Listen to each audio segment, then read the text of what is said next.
Alrighty, so before I begin this news of the week episode, I want to just quickly say that certainly my thoughts and prayers is going on in terms of what is going on in Florida. Obviously, if you haven't heard, they have now been devastated with another hurricane, and literally just 1 week after I went to Orlando and also the Tampa area as well, just getting absolutely devastated by Hurricane Milton. And there's no doubt that there's already awareness that is being raised out there. A couple of USL Championship side is helping out. I think Louisville City is one of them, and then Inter Miami also said that they're welcoming the Tampa Bay Rowdies to be able to practice in their practice field while the hurricane and the cleanup is going on. But yeah, certainly thoughts and prayers, and hope everyone is doing okay in that area because it's got to be devastating to see what has happened in that area, not just these past couple of days, but even in the previous Hurricane Helene, as well as it ripped part of Florida and the rest southeastern part of the U.S. But that being said, let us actually do a news of the week episode since it's been a while since I've done a news of the week episode. So MLS have announced that they are going to have the expansion draft on December 11th, and that they're going to also having free agency starting the very next day, with the super draft starting at December 20th. So obviously, I'll definitely be making videos, especially about the expansion draft as well. Again, it feels like every single season we have the expansion draft because we always have a new team coming into the league, and this upcoming season is no different with San Diego FC coming into the league next year. Though if the rumor is true, the fact that if Don Gabbard decide not to expand more team, maybe this might be the last expansion draft that we're gonna see for a while. Though it's not good news, at least for all of these teams that they already created the protected player list and the unprotected player list, and it would be interesting to see which kind of players that San Diego is going to pick in the expansion draft. And one thing I will say about the expansion draft is that a lot of players that's been picked in the expansion draft, at least in the last couple of years, we haven't really seen those players kind of made it with the expansion team for a very long time. And in many ways, we have seen some trades that has happened in the expansion draft where one player might be drafted into that expansion team, but they decided to trade off to another team for some general allocation money. So certainly watch out for that as well. As we'll see that on December 11th, and again, free agency starting on the 12th, and the super draft starting on the 20th, which means that we're now, as we get into the last game of the season in decision day, and as the playoff is over, that's when you know that there's going to be a lot of rumors. And once again, the news of the week episode will pretty much be a occurrence. And then MLS have announced that they also have set an attendance record with over 11 million fans have attended, and the average attendance also is a record 23,420. Now, obviously, a lot of people will say, well, a lot of that is because of the Messi effect. And again, part of that is definitely the Messi effect, and I'm very interested to see, if you don't include the attendance involving Inter Miami game, and especially involving Lionel Messi and his friends in those games, how the attendance is going to be affected. But I will say that in terms of the growth in this league, we have definitely seen some big growth in this league, and the attendance, of course, continue to be very well, probably even just as good as we have seen in before pandemic. It feels like now that with those sports world is being returned, the attendance is back to where it was pre-pandemic level. And again, add to the Messi hype, you definitely started to see not only some of these games are not only sold out, but there's like 50 or 60,000 fans that attend these games, and again, that does drive up the attendance. But we shall see whether or not if that kind of continue heading into next season. I'm assuming it's the case because with San Diego FC joining the league, I won't be surprised Snapdragon Stadium might be sold out for most of the game. And keep in mind that stadium can hold 30,000 plus, so the attendance could go even higher than what we saw this season with 11 million fans. Now, there is also a rumor suggesting that Paul Pogba is looking to come to MLS or Saudi Arabia, and that there is a rumor also saying that he is going to be terminating his contract with Juventus relatively soon. Though, again, this is kind of an interesting one, and that this kind of move kind of reminds me a little bit a couple years ago when Douglas Costa decided to come come to MLS, and eventually he joined the Galaxy. And I thought that was not a great move, considering yes, Douglas Costa was a good talented player, but obviously off-field distraction has really kind of ruined his career. And I will say the same thing about Paul Pogba. I mean, it's hard to believe a player that not about a decade ago, when he was actually in his first stint with Juventus, he showed a lot of tenacity and a lot of potential. And then when he decided to join Man United on a big amount of money, not only he flopped with Man United, but that's what's is kind of the end of what was supposed to be a very promising career. And with the way that he hasn't really been relevant for the past couple of years, again, we'll see whether or not even MLS team is looking to get him. And anytime when there is a rumor surrounding MLS or Saudi Arabia, usually Saudi Arabia is gonna win because they have the money to do so in terms of signing these players compared to MLS. And we have seen a lot of these players that are well known household name in Europe. They rather choose Saudi Arabia when it comes to the money over MLS. But we also have seen the opposite, of course, happen. We also have seen some big name European player that has come to MLS as well. But this is kind of feel like one that I feel like Paul Pogba might go to Saudi Arabia. And if he does come to MLS, I mean, obviously the free obvious market is definitely going to be the one that could be running for the Paul Pogba sweepstake. L.A., Miami, and New York market could be one of those area where they could get Paul Pogba. But again, I just think that with the way that he hasn't really been playing well, and it feels like he's kind of almost like another Douglas Costa, the kind of situation written all over it. Yeah, it just doesn't seem like it's smart for any of these MLS teams to maybe take a chance and hope that he can rediscover the good form that he had pretty much almost a decade ago. Now, Brian Vera has been fined and suspended additional 2 games for spitting on an opponent, and that so-called opponent is Michael Boxall. So, as I mentioned in the review in the middle of the week, obviously, not only Brian Vera got himself sent off in that one, but yeah, he did a very disgusting act, decided to spit on Michael Boxall. And again, anytime when you decide to spit on an opponent, not only is it an automatic red card, but you're going not to not only get fined, but you're going to get definitely additional games. Now, obviously, there are going to be some that said that the punishment should be harsher, considering the fact that this is not the first time that Brian Vera had a rush of blood and basically make this kind of disgusting kind of act. But it is definitely a bit of a loss for this RSL team. He does provide some really good defensive presence, even though he is at times being a little bit hot headed and lack that composure when they're at the heat of the moment. But still, the 2 games, which means that it's going to be the decision day game and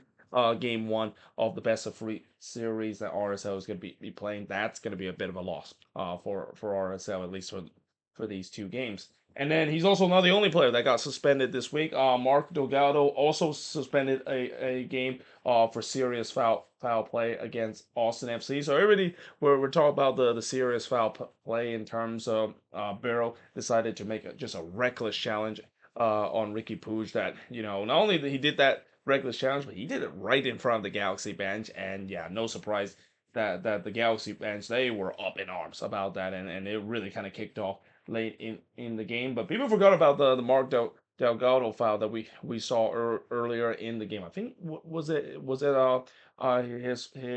his reckless challenge on Hunter O'Brien, and he got away with not a car. Well, yeah, it doesn't seem like the discipline they saw that. So yeah, he's basically suspended a game for that. And that's gonna be I wouldn't say as big of a blow as Brian Vera missing for RSL, but still a death piece that would be a bit of a blow for the Galaxy to have heading into decision day. Although I don't think they really have anything to play for decision day. I think they pretty much are already locked down in terms of the number 1 spot in the Western Conference. Now, moving on in terms of the next news. So, TFC CEO and Maple Leaf Entertainment CEO Keith Pelly have said that everything is definitely on the table, which include the 2 Italians in terms of this offseason to potentially move on from. Now, as I mentioned about TFC, and I'll talk about in the moving forward series as well, this is going to be an interesting offseason. So, in my preview, I mentioned how this is kind of feel like the beginning of a long rebuild, and they really need to shed some pieces. And in some way they kind of did that, and they kind of didn't. And that again, the big question mark is always going to be with those two Italians, with Bernardeschi and Insigne. Is either of them is going to come back? Obviously, in the last offseason, I mentioned how I would be surprised the fact that both of them returned. Both of them did return, and that it's not surprised that they haven't really provide the spark that any well, at least early on in the season they kind of provide that spark, but as the season goes along, it just feels like it's kind of fall apart, and it's just getting to a point where they need to get rid of that Albatross kind of contract, and it's unfortunate that both of those Italians is still going to be under contract, not only for this upcoming season, but also in 2026 as well. So yeah, again, there's no doubt that TFC is exporting some option. And again, I'll say what I said last season. I'll say it for TFC this offseason as well. I would be surprised if both of those Italians would return. I think one of them has to go. If not, both of them has to go. They clearly create a locker room kind of cancer present to this TFC team, and not to mention this TFC team from top to bottom.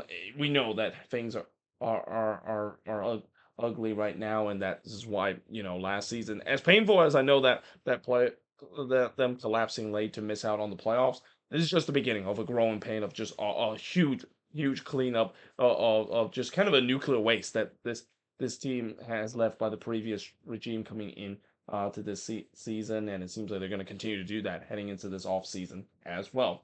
Now, U.S. Soccer has announced that they have actually laid off up to 30 staff as they are looking to relocate their headquarters from Chicago to Atlanta. Now, in the article, it was kind of a little bit misleading and kind of a little bit of a clickbaity article mentioning the fact that they lay off 30 staff despite the fact that they're making money. Well, again, the reason why they kind of lay off the staff is they actually gave the staff a chance to maybe decided to join them in the relocation to Atlanta and maybe even some remote work as well. And I think some of the staff members says they don't want to do that. They don't want to relocate to Atlanta, continue the job. So therefore, that is the case. So yeah, again, it's nothing too serious, but certainly we see this before, at least with big company when they decided to relocate to somewhere else. The company is gonna give you the option. Join us in the relocation, or we're just gonna lay you off and we're gonna move on from you as well. Now, it was also announced that SoFi Stadium is set to host the 2025 and 2027 Nations League final. I believe the last Nations League final wasn't that actually hosted in SoFi Stadium. And again, it kind of makes sense that SoFi Stadium basically hosts the Nations League final, especially, I'm pretty sure the CONCACAF people know that if Mexico does get themselves into the final, that's where the big cash cow is going to come. They're going to get a huge attendance from that, especially if it's between U.S. and Mexico. And even though I know that means Mexico will have the home field advantage, because anytime when a Mexico game play at SoFi Stadium, it doesn't matter if they play the U.S. It's going to be a home crowd for those Mexican fans. So because of that, they decided to capitalize on that. But also just in general, SoFi Stadium is a world class stadium. I mean, there's a reason why it's the most expensive stadium. I even went there just last year, or not just last year, but just a couple months ago for Copa America, and I couldn't believe how beautiful that stadium is, and it looks like that stadium is going to host some more big event with the Nations League final happening not only in 2025 but also in 2027. And then speaking of the US, there's actually a change in terms of the roster heading into this October camp, and this is going to be an exciting October friendly, because this is going to be the first couple of games where Mauricio Pochettino has took charge of this team, and I can't wait to see the overreaction that is going to made if things doesn't go so well for the U.S., at least in the beginning. But in terms of the roster change, so we got Tanner Tessman, Brendan Vasquez, and Alejandro Zendejas is going to replace Flo Balogun, Johnny Cardoso, and Tim Weah. Now those three names that they replaced, two of them are pretty big name. I think Balogun is currently injured right now, and I think that goes the same with Tim Weah. They're definitely going to lose some attacking talent, especially in that number 9 position. But what I'm also very excited is to see Brandon Vasquez finally got a chance. I'm shocked the fact that he didn't really get a chance with the U.S. I think he's done a he's done very well during his time with Rayados. I mean, especially in the beginning too, he was just red hot with Rayados, and it's kind of shocking the fact that the U.S. don't really give him a call up when considering he's probably one, if not the hottest number 9 in this U.S. men's national team pool. So it's going to be interesting to see how he's going to do with the U.S. And again, if he does well, there's no doubt that maybe Brandon Vasquez might be the guy, or at least he's going to be in the conversation in terms of being the number 9 of this team. I do still think that that number 9 position belonged to Balogun, but if Vasquez does well, don't be surprised he might sneak in to that conversation. In terms of down the line, how's this U.S. is going to look not only in the Gold Cup but also heading into that 2026 World Cup when they of course host the tournament as well. And then finally, the last thing I want to mention is some congratulations to a couple of teams that winning the Supporter Shield.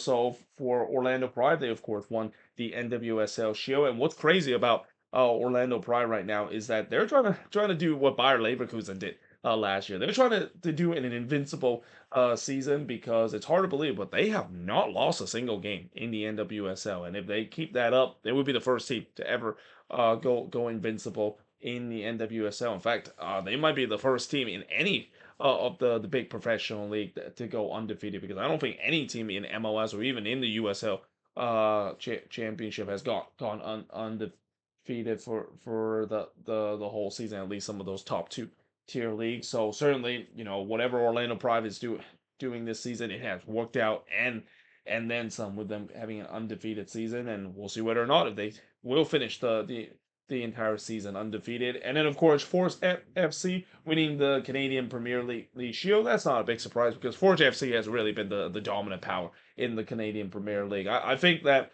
I would say that in the young days of the Canadian Premier League, Forge FC is kind of like DC United when MLS was first founded. Remember how DC used to be the most dominant force in the early days of MLS, really the first dynasty that we've seen in this league, and that's kind of the case, at least for Forge FC, and they kind of continue that domination and could be on hand of winning another Canadian Premier League title.